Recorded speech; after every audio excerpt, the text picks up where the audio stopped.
ये बहुत मजा आ रहा है। हाँ, नदी में नहाने का मजा ही अलग है। चल, एक बार और रेस लगाते हैं। हाँ हाँ, क्यों नहीं। इसके बाद वो दोनों सहेलियां नदी में खूब एंजॉय करती हुई नहाती हैं और रेस लगाती हैं। ऐसे ही कुछ देर बाद नदी से नहाकर वो बाहर आती हैं। यार, कितना मजा आ रहा था ना।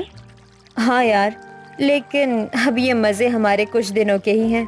हाँ, तो शायद ठीक ही कह रही है। हम दोनों का आखिरी रिश्ता हो गया है ना। पता नहीं ससुराल वाले कैसे होंगे और हम कभी ऐसे एंजॉय कर भी पाएंगे या नहीं। अरे तू फिक्र मत कर, हम शादी के बाद भी ऐसे ही एंजॉय किया करेंगे। चल, अब बहुत लेट हो गया है, माँ भी मेरा इंतजार कर रही होंगी। हाँ हाँ, चल। इसके बाद वो दोनों सहेलियां घर की ओर जाने लगती हैं। इसी तरह से कुछ दिन बीत जाते हैं और दोनों सहेलियों की शादी नदी की दूसरी तरफ हो जाती है। जहां एक तरफ गरीब आरती का घर नदी के पास ही होता है, तो वहीं नंदनी को स्विमिंग पूल वाला ससुराल मिलता है जो नदी से काफी दूर होता है। अरे वाह, मेरा घर कितना आलीशान, बड़ा और सुंदर है। पर माँ तो कह रही थी कि मेरे ससुराल में स्विमिंग पूल है, लेकिन मुझे तो कहीं भी स्विमिंग पूल नजर नहीं आ रहा। भाभी, मैं बहुत ही दिनों से आपका बेसब्री से इंतजार कर रही थी कि कब आप हमारे घर आएंगी। चलिए, मैं आपको पूरा घर दिखाती हूँ। इतना बोलकर जूली नंदनी को पूरा घर दिखाती है और आखिरी में वो छत पर ले जाती है जहां एक बड़ा सा और सुंदर सा स्विमिंग पूल होता है। जूली, हमारे पास स्विमिंग पूल भी है। कितना सुंदर और बड़ा स्विमिंग पूल है। यहाँ तो मैं किसी भी वक्त अपनी दोस्त आरती के साथ तैर सकती हूँ। हाँ भाभी, आप यहाँ किसी भी समय आकर तैर सकती हैं। पर भाभी, ये आरती कौन है? हाँ, माफ कीजिएगा दीदी, दरअसल मैं बताना भूल गई। वो मेरी गांव की दोस्त है और हम दोनों गांव में अक्सर नदी में रेस लगाया करते थे। जहां एक तरफ स्विमिंग पूल देखकर नंदनी को अपने दोस्त आरती की याद आती है, तो वहीं दूसरी ओर आरती अपने ससुराल पहुंचकर घर के पास ही नदी देखकर आरती अपनी सास से कहती है। अरे वाह, तेरा ससुराल तो बिल्कुल नदी के पास ही है। अब मुझे रोज रोज नंदिनी के साथ नदी पर जाने के लिए माँ से झूठ नहीं बोलना पड़ेगा। भाभी, आप किन की बात कर रही हैं? कौन नंदिनी? माफ करना, दरअसल घर के इतने पास नदी देखकर मुझे अपनी दोस्त नंदिनी की याद आ गई। दरअसल मैं और नंदिनी बचपन की दोस्त है और हम दोनों रोज अपनी माँ से बहाने बनाकर नदी पर जाया करती थी और रेस लगाया करती थी। पर अब तो मैं उससे काफी दूर हूँ। कोई बात नहीं आरती, ये तुम्हारी दोस्त ना सही, लेकिन तुम्हारी ननद कंचन तो है। तुम उसी के साथ जाकर स्विमिंग करना। अपने घर के पास नदी देखकर आरती को भी अपनी सहेली नंदनी की याद आती है और इसी तरह से कुछ दिन बीत जाते हैं और दोनों ही सहेलियां अपने अपने पग के फेरे की रस्म के लिए अपने मायके आती हैं। और जैसे ही उन्हें पता चलता है कि दोनों एक साथ घर आई हैं, तो नंदनी खुद को रोक नहीं पाती और वो आरती से मिलने उसके घर पर आती है। अरे नंदिनी बेटा, तू यहाँ? अगर तेरी माँ को पता चला तो फिर वो तुझ पर नाराज होंगी। आंटी, उनका तो काम ही है मुझ पर नाराज होना। मैं तो बस यहाँ पर अपने दोस्त से मिलने आई थी। तुझे पता है आरती, मेरे ससुराल में बहुत बड़ा स्विमिंग पूल है। वहाँ रोज मेरी ननद मेरे साथ स्विमिंग करती है। लेकिन मुझे तेरी बहुत याद आती है। तू कभी मेरे ससुराल आना, मैं तुझे अपना ससुराल घुमाऊंगी। ये तो बहुत ही अच्छी बात है। वैसे मेरा भी ससुराल बिल्कुल नदी के पास ही है। मुझे भी तेरी बहुत याद आती है। मेरे ससुराल वाले बहुत अच्छे हैं। मैं उनसे बात करूंगी और बहुत जल्द तेरे घर आऊंगी तुझसे मिलने, वो भी अपने पति के साथ। इस तरह नंदनी आरती से बात करके वहां से चली जाती है और इसी तरह से कुछ महीने बीतते हैं और वो दोनों सहेलियां अपने अपने ससुराल में अपना घर संभालती हैं और साथ ही नंदनी अपनी नंद को स्विमिंग भी सिखाती है। और इस तरह से घर में स्विमिंग पूल होने का पूरा फायदा नंदनी उठा रही होती है। तो वहीं पर घर के पास ही नदी होने की वजह से आरती को काफी मजे आते हैं। माँ जी, मैं कंचन के साथ नदी पर जा रही हूँ नहाने, वहीं कपड़े भी धो लूंगी। ठीक है बहू, पर ज्यादा देर तक नदी में मत नहाना। दरअसल मौसम बदल रहा है ना।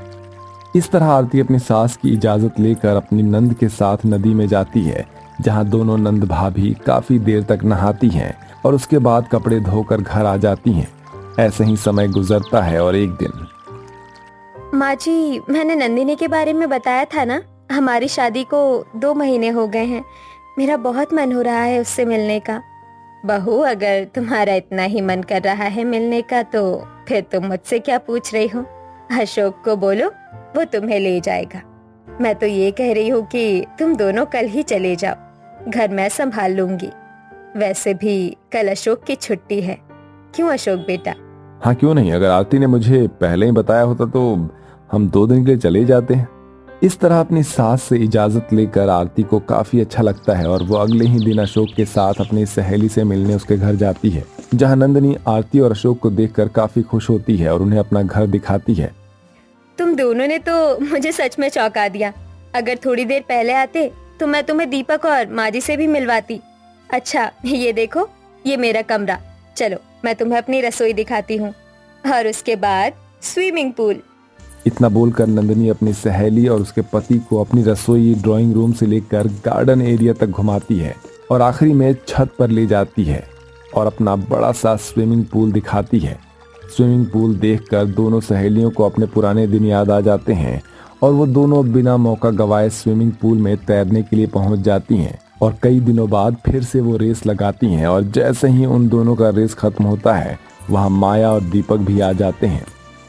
बहू, कैसे गरीब भिखारी दोस्त पाले हुए हैं तूने। जरा उनके कपड़े देख। इतने बड़े स्विमिंग पूल में इतने छोटे लोगों के साथ तू कैसे तैर सकती है? और तुम बेशर्म की तरह मेरे घर में क्यों खड़े हो? निकल जाओ यहाँ से। माँ जी, आप ये क्या कह रही हैं? दोस्तों में अमीरी गरीबी कुछ नहीं होती। आरती मेरी बचपन की सहेली है, वो यहाँ मेरे कहने पर आई है। अशोक जी और आरती इस घर के मेहमान हैं। देख बहू, मेहमान बराबरी के होते हैं और तुम बड़े बेशर्म हो, अभी तक यहीं खड़े हो। निकलो मेरे घर से। आरती, अभी इसी वक्त स्विमिंग पूल से बाहर आ जाओ और अब हम यहाँ एक पल भी नहीं रुकेंगे। अपनी इस तरह से बेइज्जती अशोक बर्दाश्त नहीं कर पाता और वो उसी वक्त अपनी पत्नी के साथ अपने घर आ जाता है और उसके बाद आरती काफी परेशान रहने लगती है। भाभी, आप जब से अपनी सहेली के घर से आई हैं, आप बहुत उदास रहती हैं। चलिए ना, सारे कपड़े और बर्तन मैंने नदी के पास रखे हैं, वहाँ सब सफाई करके हम नहाते हैं। ठीक है कंचन। कंचन के इस तरह कहने पर आरती नदी पर तो जाती है पर नहाती नहीं है और कंचन को ये देखकर भी बुरा लगता है। ऐसे ही महीने बीत जाते हैं और एक दिन नंदिनी और उसके परिवार को किसी काम से बाहर जाना होता है और वो लोग रात को जुगनूपुर गांव पहुंचते हैं, जहां आगे का रास्ता बंद होता है। माफ करिएगा माता जी, यहाँ से गाड़ी आपके आगे नहीं जा सकती है। यहाँ कुछ दिक्कत हो गई है, इसलिए रास्ता बंद है। अगर आपको सही समय पर जाना है तो आप नदी पार करके चले जाइए। दूसरा रास्ता यहाँ से नदी का ही है। माँ, हम क्या करें? ये गांव इतना छोटा है कि यहाँ कोई होटल भी नहीं मिलेगा। इतना बोलकर दीपक गाड़ी मोड़ लेता है और गांव में वहाँ के स्थानीय लोगों से रहने की जगह पूछता है। तभी वहाँ पर आरती अपनी सास ममता के साथ घर जा रही होती है कि तभी उनकी नजर नंदिनी के परिवार पर पड़ती है। नंदिनी? बहू, वो लड़की तेरी दोस्त है। लगता है उन्हें रात गुजारने के लिए जगह चाहिए। हम उनकी जरा मदद करते हैं। इतना बोलकर ममता और आरती उनके पास जाती हैं और अपने घर चलने की विनती करती है। माँ, मान भी जाइए ना, बस एक रात की तो बात है। यहाँ से अगर हम दोबारा घर गए तो कल दोपहर तक हम शादी में नहीं पहुँच पाएंगे। हाँ, मान जाओ ना। सबकी रिक्वेस्ट करने पर माया मान जाती है और वो सभी आरती के घर जाते हैं, जहाँ आरती पूरे परिवार का अच्छे से स्वागत करती है। देखिए, मैं ये तो नहीं जानती कि आपको क्या पसंद है, लेकिन मैंने इतनी रात को आप लोगों के लिए पूरी सब्जी और मैगी बनाई है और सुबह 5 बजे आपको सुबह नदी का सबसे अच्छा नज़ारा भी दिखाऊंगी। इसीलिए आप सभी जल्दी खाना खाकर सो जाइए। नदी के पास ही घर है, आपको गर्मी भी नहीं लगेगी। क्योंकि नदी के पास ही उनका घर होता है, इसलिए उन्हें गर्मी का बिल्कुल भी एहसास नहीं होता। और सुबह 5 बजे आरती का परिवार नंदिनी के पूरे परिवार वालों को नदी के पास ले जाते हैं, जहां पूरा परिवार एक साथ बैठकर सनराइज देखते हैं और ठंडी ठंडी हवा खाते हैं। माया, कितना अच्छा लग रहा है ना? और ये नज़ारा हमारे घर के इतने पास भी नहीं है। स्विमिंग पूल से तो अच्छा ये नदी है, कितना ठंडा है। यहाँ अगर हमें सुबह 8 बजे ना निकलना होता तो मैं भाभी के साथ नदी में ज़रूर तैरती। सही कहा जूली तूने, यहाँ सुकून तो बहुत है। आरती, उस दिन के लिए मुझे माफ कर दे। अरे बहू, तुम दोनों सहेलियां कुछ देर के लिए मिली हो। मैंने बहुत सुना है तुम दोनों अक्सर रेस लगाती थी। आज मुझे भी देखना है कौन कितना अच्छा तैरता है। सही कहा आपने आंटी, चलो हो जाए आज तो। इस तरह परिवार वालों के कहने पर दोनों सहेलियां नदी में तैरती हैं और एक साथ तैरकर बाहर निकलती हैं, जिसके बाद पूरा परिवार सुबह अपने घर जाता है, जहां आरती का पूरा परिवार नंदिनी के पूरे परिवार को नाव पर बैठाता है। ये सब देखकर माया को अपनी गलती का एहसास होता है और वो नाव पर बैठी माया उन सबसे हाथ जोड़कर माफी मांगती है। मुझे माफ कर देना। जब तुम मेरे घर मेहमान बनकर आए तो मैंने तुम्हारी बेइज्जती की, और आज जब हम मुसीबत में पड़े तो तुमने बिना सोचे समझे हमारी मदद की और नदी के पास इतना अच्छा नज़ारा दिखाया। अगली बार फिर से आना ताकि मैं अपनी गलती सुधार सकूं। कोई बात नहीं बहन जी, गलती इंसानों से ही होती है। माफी मांगकर माया अपने पूरे परिवार के साथ नाव के सहारे नदी के उस पार जाती है और समय गुजरता है और इस बार आरती अपने पूरे परिवार के साथ नंदिनी के घर जाती है, जहां उनका भी अच्छे से मान सम्मान किया जाता है। यार, कल तो मूवी देखकर मजा ही आ गया। अरे यार, कौन सी मूवी? तो बड़ी चंट है, अकेली ही मूवी देखने चली गई। हाँ, कौन है नेहा? हमें भी बता दे। हाँ नेहा, बता दे। Just shut up guys. मैंने ये कहा कि मैंने मूवी देखी, ना कि ये कि थिएटर में। अरे यार, हॉटस्टार है ना, वहीं से। अच्छा, हम तो कुछ और ही समझे। हाँ, मुझे पता है तुम लोगों ने क्या समझा। वैसे मैं बताऊं कि वो बड़ी ही रोमांटिक मूवी थी, देखकर मजा ही आ गया। क्या सीन थे यार। अभी वो लोग आपस में मस्ती भरी बातें कर ही रहे थे कि उनकी बातों को सुनकर उनके क्लास टीचर मिस सीमा वहां पर आ जाती है और उनसे कहती है, लड़कियों, मस्ती कम करो। अब तुम्हारा बोर्ड एग्जाम आने वाला है, पढ़ाई पर ध्यान दो। बोर्ड एग्जाम की तैयारी पूरे मन से करनी होगी तुम्हें इस साल। जी मैम। बस सीमा मैम बच्चों को पढ़ाने लगती है और ऐसे ही कुछ घंटों के बाद लंच हो जाता है। यार नेहा, आज फिर टिफिन नहीं लाई। यार, घर का खाना देख के भूख मर जाती है। चल, स्कूल के बाद समोसे खाते हैं ना। समोसे तो ठीक है, लेकिन हमारी बोर्ड की पढ़ाई का क्या? अरे, पढ़ाई तो होती रहेगी, अभी तो मस्ती का टाइम है। इसके बाद वो लंच में स्कूल की कैंटीन से समोसे खरीद कर खाती हैं और फिर अपने क्लासरूम में पढ़ाई करने लगती हैं। ऐसे ही कुछ घंटे बाद छुट्टी हो जाती है और सभी लड़कियां बाहर निकलती हैं। चलो यार, आज बर्गर खाते हैं। हाँ चलो, वही पुरानी दुकान, मिर्ची वाला बर्गर। इसके बाद सभी सहेलियां एक बर्गर की दुकान पर जाती है और बर्गर ऑर्डर करती हैं। ओह, क्या टेस्टी बर्गर है, फुली स्पाइसी एंड चटपटा। अगर ऐसा स्वाद घर में मिले तो मजा ही आ जाए। तू भी रिया, कैसे कैसे सपने देखती है। भला घर पर भी हमें इतना टेस्टी कुछ मिल सकता है? छोड़ो, जाने भी दो। इसी तरह वो चारों दोस्त आपस में बर्गर खाते हुए हंसी मजाक करती हैं और फिर अपने अपने घर चली जाती हैं। ऐसे ही वो चारों अपनी जिंदगी जीती हैं। ऐसे ही कुछ दिन बीत जाते हैं और अब गर्मी अपने चरम सीमा पर होती है। फिर एक रोज स्कूल से घर लौटते वक्त वो आपस में बातें कर रही होती हैं। यार, अब तो गर्मी बर्दाश्त नहीं हो रही, कुछ करना पड़ेगा। सही बोला। और सुन, पता है हमारे शहर में नया प्राइवेट स्विमिंग पूल खुला है।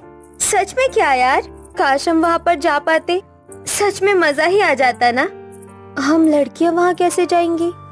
क्यों नहीं जाएंगे? तू भी साक्षी बावली सी हो गई है। भला हम स्कूल में पढ़ते हैं, हम भला स्विमिंग करने के लिए कैसे जा सकती है? तू ही बता। मेरी प्यारी दोस्त, हम सब साथ है ना, तो हम सब जा सकते हैं। मेरे पास एक आइडिया है। देख, कल हम स्कूल बंक करेंगे और स्कूल की ड्रेस में वहाँ चले जाएंगे और फिर ड्रेस चेंज करके स्विमिंग करेंगे। सिंपल। देख साक्षी, आइडिया तो बहुत बढ़िया है, लेकिन कहीं हम पकड़े गए तो?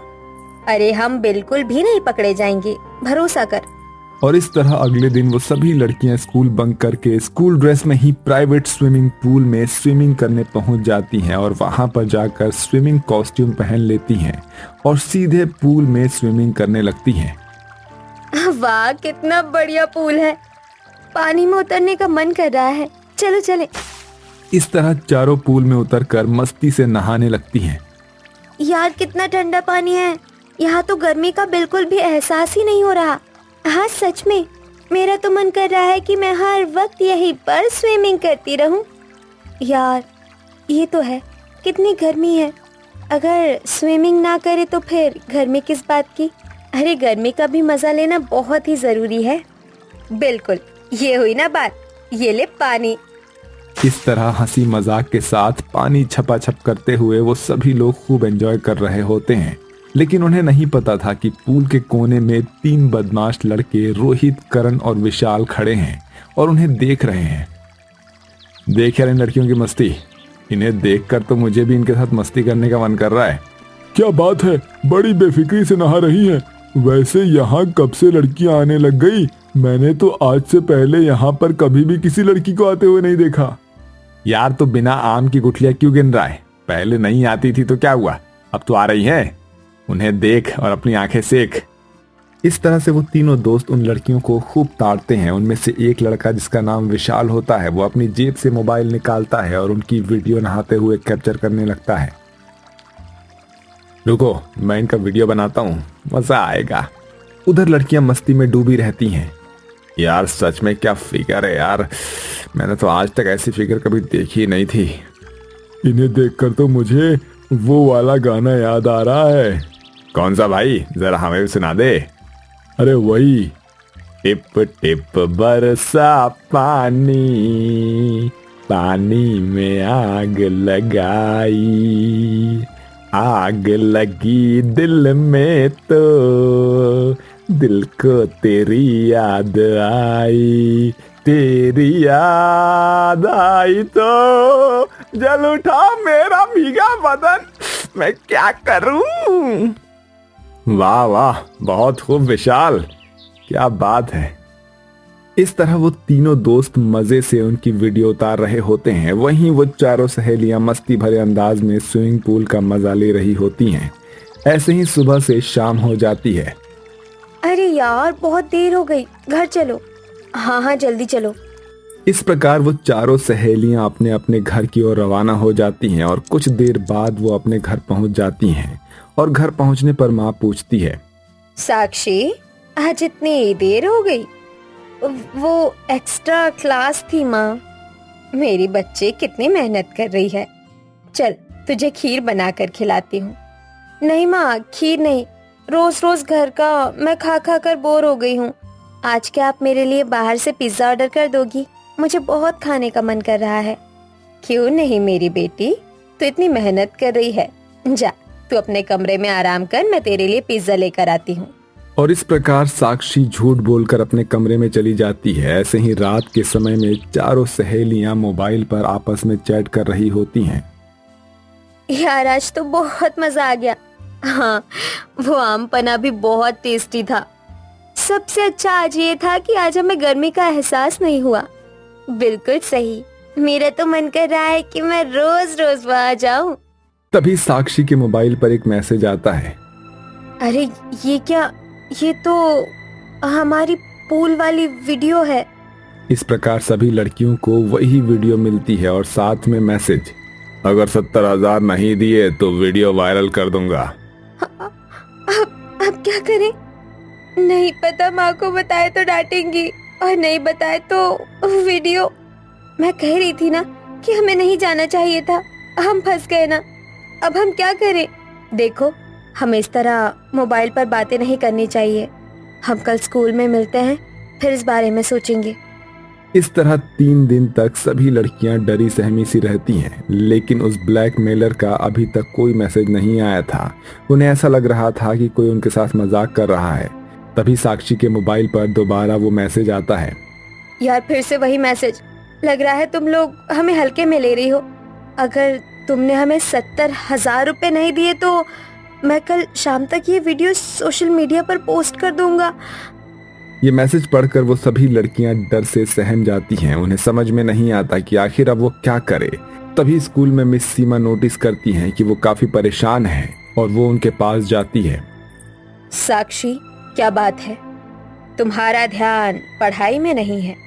क्या बात है, तुम परेशान सी लग रही हो। बताओ क्या बात है। मैम वो इस प्रकार वो लड़कियां सारा सच बताती हैं। देखो, गलती तो तुमसे हुई है, लेकिन चिंता मत करो बेटा। मुझे वो नंबर दो और वो वीडियो भी, मैं कुछ करती हूँ। इस प्रकार से सीमा उनसे ब्लैकमेल का नंबर और वीडियो ले लेती हैं और वो अपने पुलिस ऑफिसर दोस्त इंस्पेक्टर संजय के पास संपर्क करती हैं। आप चिंता मत कीजिए, मैं इन लड़कों को पकड़ता हूँ। अगले दिन लड़के पूल के पास फिर आते हैं, तभी पुलिस उन्हें पकड़ लेती है। शर्म नहीं आती? हाँ, बच्चियों को ब्लैकमेल करते हो? माफ कर दो साहब, गलती हो गई। हवालात में गलती सुधरेगी तुम्हारी अब। इस तरह पुलिस उन्हें पकड़ कर ले जाती है। ऐसे ही कुछ हफ्ते बाद एग्जाम का रिजल्ट आता है। 10वीं क्लास की 4 छात्राओं साक्षी, नेहा, पूजा और रिया ने टॉप किया है। शाबाश बेटियों, शाबाश। मेरी बेटी सबसे बहादुर है। इस प्रकार से उन लड़कियों के साहस और टीचर की सहायता से वो ब्लैकमेलर्स भी पकड़े जाते हैं और इस तरह से उन लड़कियों की जिंदगी भी बच जाती है।